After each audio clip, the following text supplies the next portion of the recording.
केरल सूबे की खूबसूरत वादियों में बसा एक खूबसूरत शहर है कोल्लम। जी हाँ, यहीं पर है जटायु नेचर पार्क।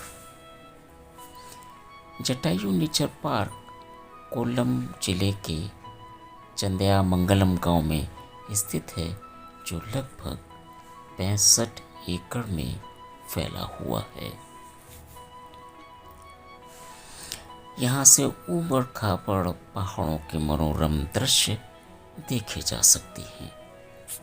यहाँ पर मौजूद है पौराणिक पक्षी जटायु की एक मूर्ति, जो लगभग 200 फुट लंबी, 150 फुट चौड़ी और 70 फुट ऊंची है।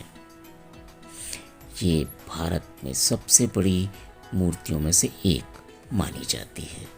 इतना ही नहीं, बल्कि दुनिया का सबसे बड़ा पक्षी स्टैचू भी इसे कहा जाता है। कहा क्या जाता है साहब? ये है ही दुनिया का सबसे बड़ा पक्षी स्टैचू। ये यहाँ के लोगों की मान्यता है कि रावण के द्वारा जटायु को मारे जाने के बाद उसके अवशेष इसी चंदयामंगलम पहाड़ी की एक चोटी पर गिरे थे। जटायु ने सीता माता को बचाने के लिए रावण के साथ वीरता से युद्ध किया, लेकिन बुजुर्ग होने के कारण वो राक्षस राजा रावण को परास्त नहीं कर सका और रावण ने उसका वध कर दिया। वध करने के बाद जो अवशेष उसके गिरे, उनका एक बहुत बड़ा हिस्सा इसी पहाड़ी पर गिरा था। जटायु की मूर्ति भी उसी पहाड़ी की चोटी पर स्थापित की गई है, जहां उन्होंने राम को अपहरण के बारे में सूचित करने के बाद अंतिम सांस ली थी।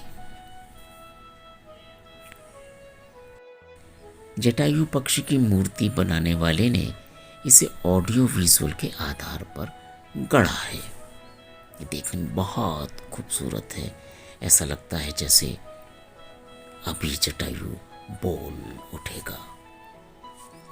सबसे खास बात यह है कि आप इस मूर्ति के अंदर जाकर समुद्र तल से लगभग 1000 फुट की ऊंचाई पर पहुंच जाते हैं, और जहां से आसपास चारों तरफ का आप खूबसूरत नज़ारा लेते हैं और उसका आनंद लेते हैं। सुप्रसिद्ध मूर्तिकार राजीव आंचल ने इस नेचर पार्क की भव्य परियोजना की कल्पना की और उसको साकार करते हुए जटायु की आकर्षक मूर्ति तैयार की। इस मूर्ति को बनाने में राजीव आंचल को लगभग 7 साल लगे। कंक्रीट से बनाई गई इस मूर्ति को स्टोन फिनिश दिया गया है, जो देखने में बेहद आकर्षक है। तो जब भी आप केरल आएं, जरूर आइए कोल्लम जिले में और चंदयामंगलम गांव में स्थित इस जटायु नेचर पार्क घूमने का मौका मत गवाइए। तो आइए केरल की खूबसूरत वादियों में।